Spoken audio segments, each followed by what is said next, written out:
Hey, good morning, guys. It's Allison with Fairways Farm here.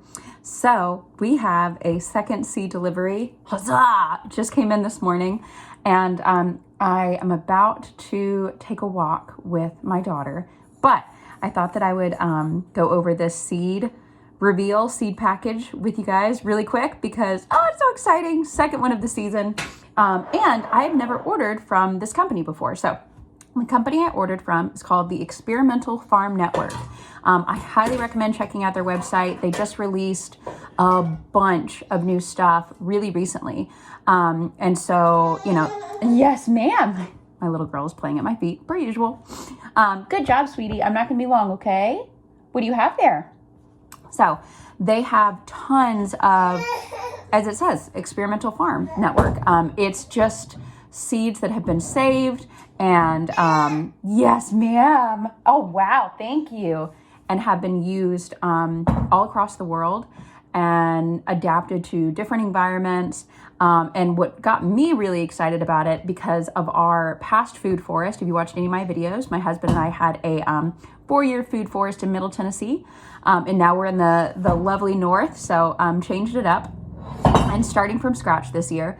So I'm looking for really interesting perennials, especially the edible perennials or medicinal perennials that can be adapted or are hardy enough for our zone, because we are kind of a 4B, 5A here. And with the amount of snow we get, the ground typically isn't really that workable for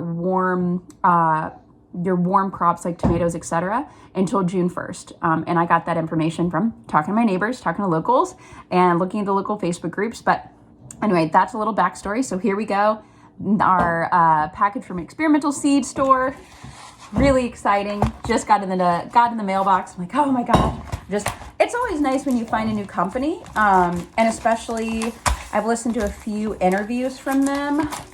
I think one of the owners or whatnot, but it's just, I think at some point in my life, maybe when I retire, or she's grown or what have you, like I would really love a plant nursery. I'm just someone who thrives with, just a ton of seeds, a ton of different experiments, all that kind of stuff. And it's what makes me happy. So I don't know, maybe I'll have a nursery when I grow up, as I say, as a 35-year-old, but okay, let's go through some of these. So this is a sea kale called Billington, population of sea kale. Go, really cool seed packet. A classic cottage garden perennial vegetable selected for cold hardiness by Michael Billington in Montana, easy to direct seed. So that's really exciting for me. One, because my husband and I and my daughter, we eat a lot of kale. We love veggies. I love salads. Salads are a little hard to make with the toddler now. This is fantastic. Oh my gosh. So this is from Oiko's Tree Crops Farm in Michigan. So we're in the upper peninsula. I'm pretty sure these are probably in the lower, but still pretty cold hardy, right? It's not Florida. And this is a perennial perpetual diversity. I cannot talk today. We didn't really sleep, but that's okay. Perpetual diversity potatoes. Says the Oiko's Breeding Network, which is so exciting. I've had potato seeds before, but I've never planted them. So this, I used to have seeds for this. I don't know if they just didn't sprout and I used all of them, or maybe I gave them away, but this is a Turkish rocket. Popular perennial cabbage relative with large, broad leaves, yellow flowers, and edible flower spikes, easy to direct seed too. And of course, something like rocket is very, very hardy. Watercress. This is definitely known. I think it's kind of like wheatgrass in the sense of it really got popular. Oh, great job, sweetie. It really got popular in the health food, what have you, in the last maybe decade or whatnot. But I remember when watercress was everywhere. I could see, yes, ma'am, good job. I saw it in a little potted plant in the grocery store. So this, and watercress loves water. Cue the name.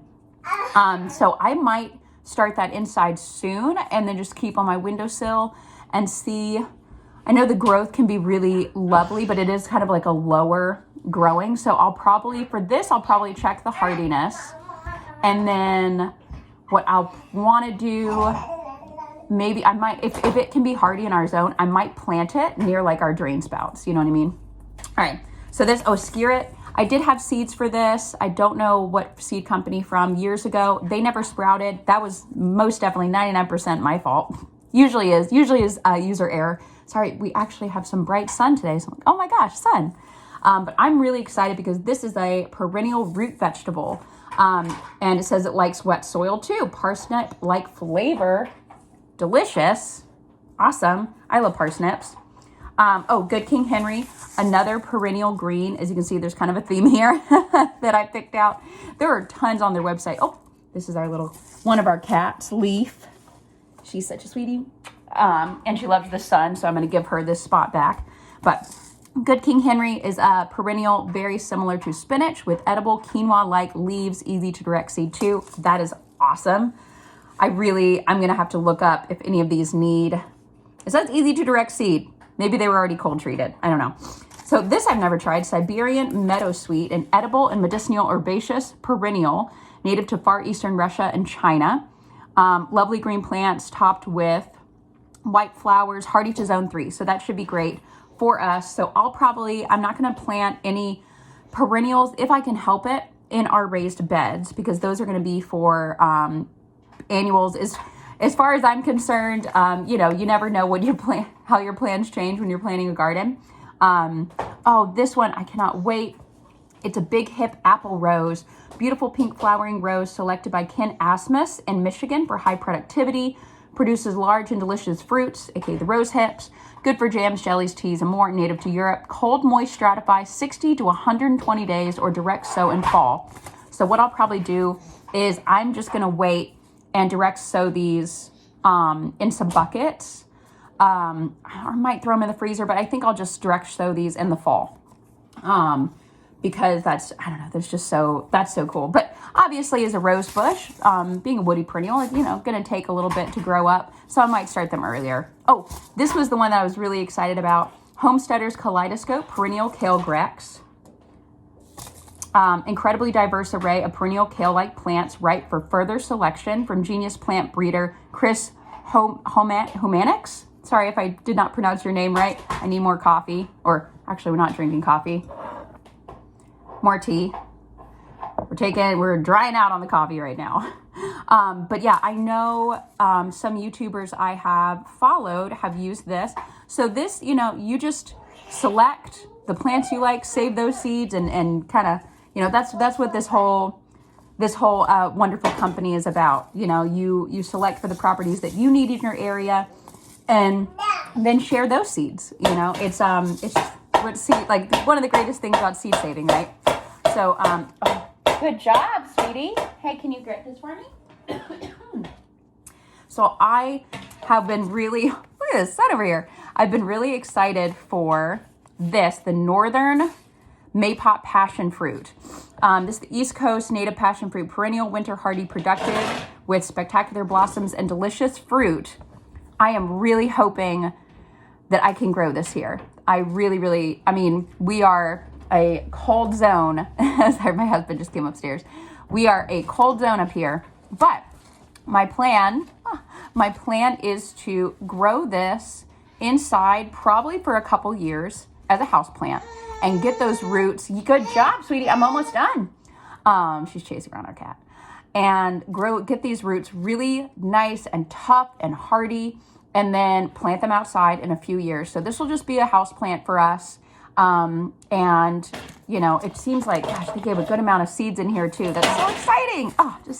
I can't wait. I want to make an order from them already, and I'm not even done showing y'all everything. Elecampane, just wonderful medicinal perennial. I don't think we had any elecampane in our old food forest in Tennessee. Ashwagandha I have grown.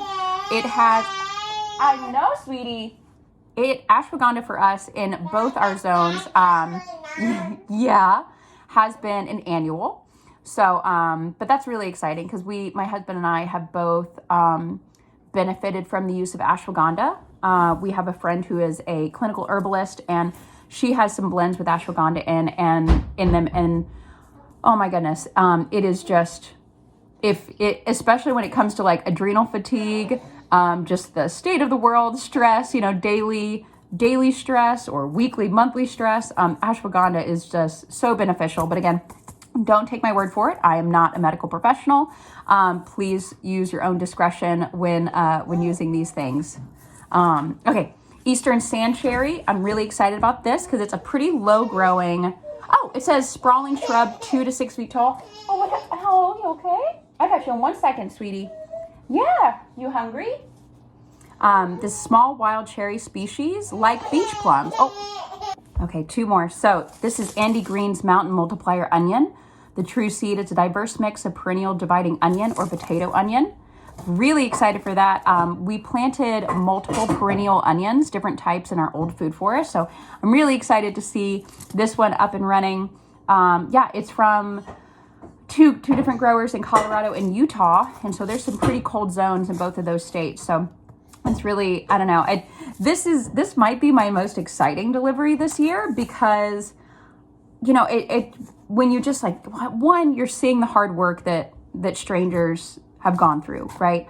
Not only that, but the beautiful variety here, trying to get people to maybe think outside the box a little bit and see seeds is something that you really can have fun with. You don't necessarily have to just be just grow one type every single year. And if that's you, that's great too. But I encourage you, maybe branch out a little bit, get something that you've never heard of and just see what happens. Even if it doesn't sprout, you learn something new, and as the mother of a toddler, I certainly, I'm like, okay, how can I make this garden not only child friendly, but teaching friendly? Because I want my daughter to grow up with these skills. I didn't. I had to learn them. I did not grow up with gardens. My mom worked too much. But okay, this last one.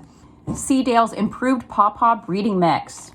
This is so cool.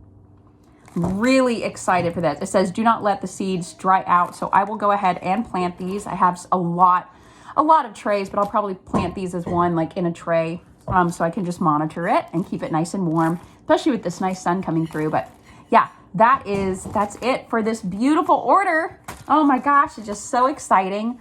I'm going to finish this tea and go hang out with my daughter. Hopefully we'll get a nice walk in, soak up some vitamin D. And I hope y'all are having so much fun, whether you're, ordering your seeds right now, sifting through your seeds, planting your first garden, planting your 15th garden. I hope you're having a wonderful day, or you have a wonderful day wherever you are, however you are. Bye.